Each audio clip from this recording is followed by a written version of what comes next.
Hello buddies, welcome back to foodies life.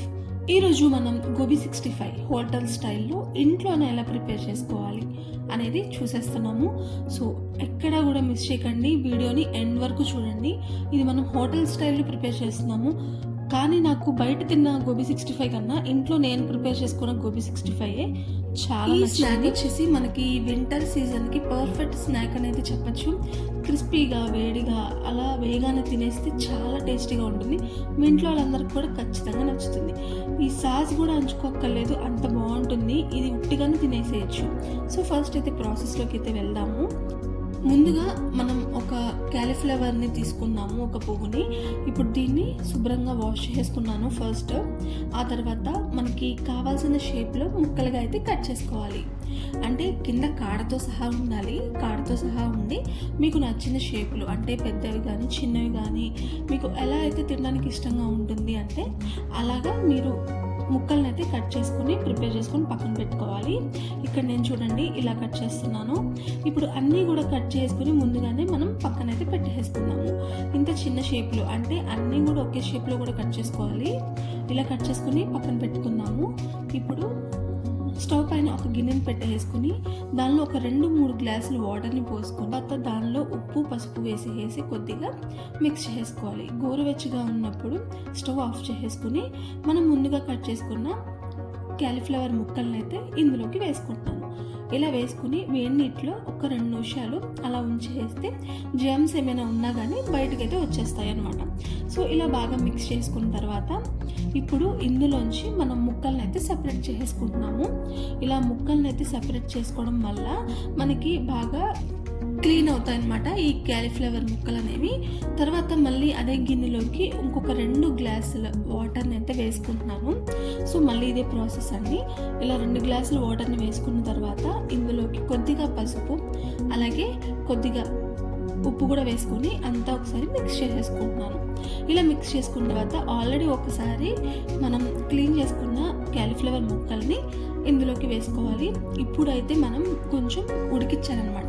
అంటే మనకు ఒక 50-60% ఉడికించాలి. ఇలా తీసి చూస్తే మనకి కొంచెం ట్రాన్స్పరెంట్గా మారింది కదా ముక్క. ఇలా ఉన్నప్పుడే మనం బయటికి తీసేసుకోవాలి. పూర్తిగా అయితే అస్సలు ఉడకకూడదండి. ఇలా పూర్తిగా ఉడికితే మనకి టేస్ట్ బాగోదు లాస్ట్లో. ఆ తర్వాత పక్కకు తీసి పెట్టేసుకుని ఒక బౌల్లో కొద్దిగా మైదా అండ్ అలాగే ఒక 2 స్పూన్లు కార్న్ఫ్లోర్ కూడా వేసుకుంటున్నాను. ఇలా కార్న్ఫ్లోర్ అయితే మిస్ చేసుకోవద్దు. ఈ కార్న్ఫ్లోర్ వల్లే క్రిస్పీగా వస్తాయి మనకి. తర్వాత ఒక అర స్పూన్ ఏమో గరం మసాలా, తర్వాత 1 స్పూన్ వరకు కారము, ఆ తర్వాత 1 స్పూన్ వరకు ధనియాల పౌడరు, తర్వాత టేస్ట్కి సరిపడా చూసుకొని సాల్ట్ వేసుకోండి. ఆ తర్వాత కచ్చబచ్చగా మనం దంచుకున్న అల్లం వెల్లుల్లి పేస్ట్ని కూడా వేసుకున్నాను. ఆ తర్వాత కరివేపాకుని చిన్న ముక్కలుగా కట్ చేసుకుని వేసుకుని ఆ తర్వాత కొత్తిమీరని కూడా సన్నని ముక్కలుగా కట్ చేసుకుని వేసుకోవాలి. ఎంత వీలైతే అంత సన్నగా ఉన్న ముక్కలను అయితే వేసుకోండి. ఆ తర్వాత కొద్దిగా ఫుడ్ కలర్ వేసుకుంటున్నాను.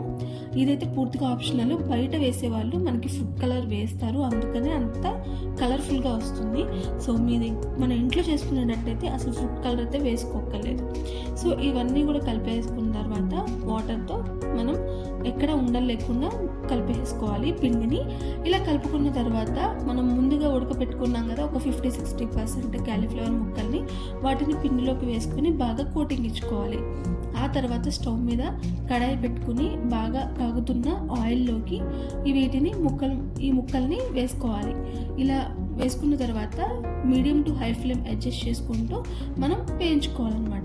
ఆల్రెడీ లోపల క్యాలీఫ్లవర్ ముక్కలు ఉడికిపోయాయి కదా, సో మనకి లో ఫ్లేమ్లో వేయించుకోవాలి, లోపల కూడా వేగాలి అన్న ఇదేం లేదు. కాబట్టి high flame to medium flame adjust చేసుకుంటూ మనం వేయించుకోవాలి. మంచి కలర్లోకి వచ్చి బాగా క్రిస్పీగా వేగేంత వరకు వేయించుకుని మనం దీన్ని పక్కకు తీసేసి పెట్టుకోవాలన్నమాట. ఇప్పుడు ఇదే ప్రాసెస్తో మనం మిగిలిన క్యాలీఫ్లవర్ ముక్కల్ని కూడా ఆయిల్లోకి వేసుకుందాము.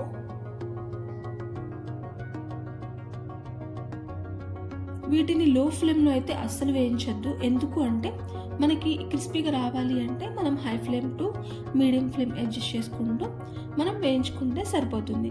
క్రిస్పీగా రావాలి అంటే ఖచ్చితంగా లో ఫ్లేమ్లో అయితే పెట్టద్దు.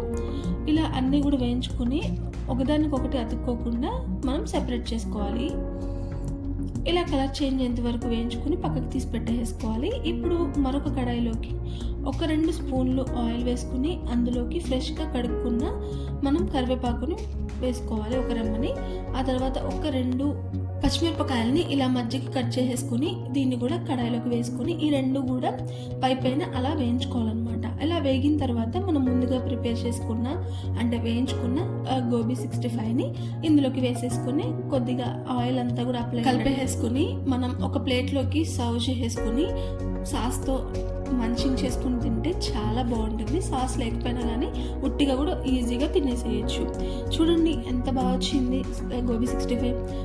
మీరు కూడా ఒకసారి ఇంట్లో ట్రై చేయండి, ఎలా వచ్చింది అనేది కమెంట్ చేయండి. నా వీడియోస్ అన్నీ ఒకసారి చూడండి, నచ్చితే నా ఛానల్ సబ్స్క్రైబ్ చేసుకోండి.